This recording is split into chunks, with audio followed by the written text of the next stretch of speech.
안녕하세요. 기업 전문가 주한입니다. 오늘은 삼성전자 소식 가져왔습니다. 삼성전자 네트워크 사업부가 올해 사상 최대 매출을 달성할 것으로 전망되고 있습니다. 12월 8일 업계와 증권가에 따르면요, 삼성 네트워크 사업부는 올해 연매출 6조 2,560억 원을 달성할 것으로 추정되고 있습니다. 삼성전자는요, 사업부별 매출을 발표하지 않고 네트워크 사업부 매출은 IT 모바일 부분 전체 매출에서 무선 사업부 매출을 제외하고 추정하고 있는데요. 무선 사업부란 스마트폰과 태블릿 PC를 담당하는 부서입니다. 즉 네트워크 사업부란요, 휴대폰, 태블릿과 관련된 것을 제외한 주로 통신 장비 및 네트워크 솔루션과 관련된 사업을 하는 부서다, 이렇게 생각하시면 되겠습니다. 업계에서는 삼성 네트워크 사업부 매출이 차지하는 5G 장비 매출을 35% 정도로 추산하고 있습니다. 기존 LTE와 관련된 장비 매출도 아직까지 상당할 텐데요, 5G가 아직 초기 단계에 35%를 차지했다는 것은 5G 사업이 상당히 매출이 많이 나온 사업이라는 것을 짐작해 볼 수 있는 항목입니다. 올해 상반기만 해도 네트워크 사업부의 매출은 지난해 4조 1,700억 원의 매출에서 30% 정도 신장한 5조 원대로 예측이 되었었는데요. 왜냐하면 그때까지만 해도 신종론도 많았기 때문입니다. 그때만 해도 5G 시장이 한국과 미국 중심의 초기 시장이었고요. 아직 유럽 시장도 열리지 않았었죠. 또 최대 시장인 중국 시장에서 5G 시장이 커지면 단숨에 중국 정부가 화웨이 살리기로 일감 몰아주기가 시작되어서 화웨이가 치고 올라올 것이다 라는 관측이 지배적이었고요. 물론 지금도 이 의견은 지배적이죠. 또 유럽 시장이 본격적으로 열려도요, 유럽의 터줏대감들 있죠. 에릭슨, 노키아가 시장 점유율에서 유리한 지위에 있기 때문에 삼성이 생각보다 유럽 시장에서 애를 먹을 것이다 라는 관측도 있었습니다. 하지만 지금 2019년 12월 현재 보시면요, 5G 시장에서 삼성의 분위기 일단 굉장히 좋습니다. 일단 굉장히 정치적인 요소들을 잘 이용한 행보를 보여줬었는데요, 이런 전략이 그대로 5G 시장 선점 효과로 보상받았다, 이런 평가가 지배적입니다. 먼저 5G를 한국과 함께 가장 빨리 시작한 미국 시장에서요, 5G 표준 특허를 가장 많이 보유하고 있는 화웨이가 정치적인 이유로 배제돼 버리면서요, 삼성전자에게 수주 기회가 많이 확대되었었죠. 게다가 최근 12월 6일에요, 삼성, 화웨이에 이어서 세계 5G 점유율 3위인 에릭슨이 미국 시장에서 1조 3천억 원짜리 벌금과 과태료를 물었습니다. 명목은요, 해외 부패 방지법 위반인데요.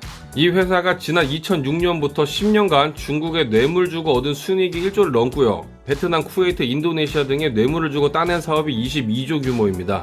이번에 제대로 걸렸죠. 미국 시장은 화웨이도 없고 에릭슨도 지금 도덕적으로 큰 타격을 받은 상태입니다. 미국 시장에서 삼성의 미래가 더 밝아졌다고 할 수 있겠습니다. 내년 도쿄올림픽에 전 5G 상용화를 선언한 일본도요, 삼성전자의 5G 주력 시장이 될 전망입니다. 아니, 이렇게 환일 관계가 최악인데 설마 그럴까? 라고 생각하시는 분들 많으실 것 같은데요.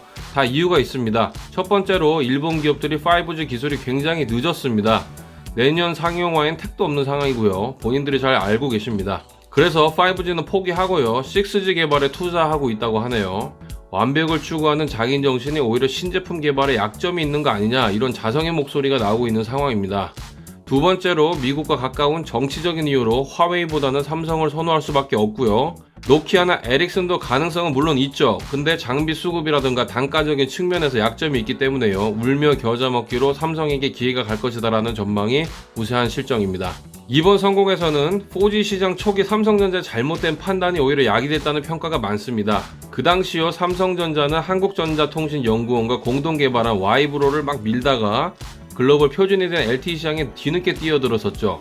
그 당시 아마 그 결정 내리신 분들 아마 많이 명예퇴직하신 걸로 아는데요. 하지만 지금 5G에 관련해서는요, 기술 시연, 4G 연동, 시범 서비스 등에서 세계 최초의 타이틀을 얻어냈습니다. 이재용 부회장도 올해 열심히 뛰었죠. 이재용 부회장도 임직원들에게 2020년 5G 통신장비 시장 점유율 20% 달성을 주문하면서 올해 열심히 뛰었습니다.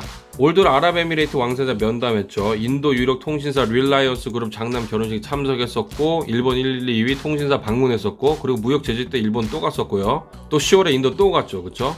휴대폰과 더불어서 5G 네트워크 장비 시장 공략을 위한 전략적 행보로 보입니다. 이건 아마 삼성전자 주식을 살까 말까 하시는 분들에게 굉장히 중요한 정보가 될 것 같습니다. 내년 전망은 더 밝습니다. 업계에서 올해 5G 6GHz 이하 저주파 대역에서 논스탠드 언론 설비에 투자가 이루어졌었는데요. 내년에는 28GHz 고주파 대역을 사용하는 스탠드 언론 상용화가 예정돼 있습니다. 용어는 어려운데요, 쉽게 그냥 고주파 대역을 사용하는 5 장비가 더 비싸고 부가가치가 높다, 그래서 매출은 더 큰 폭의 성장세를 보일 것이다. 이렇게 생각하시면 되겠습니다. 업계에선 내년 삼성 네트워크 사업부 매출을 10조 원까지 예상하고 있습니다. 주식 전문가 아닌 제가 사라고 권하는 건 절대 아니고요. 그냥 전망이 아주 좋다는 것입니다. 오해하시면 안 되겠습니다. 이상 쟈니였습니다.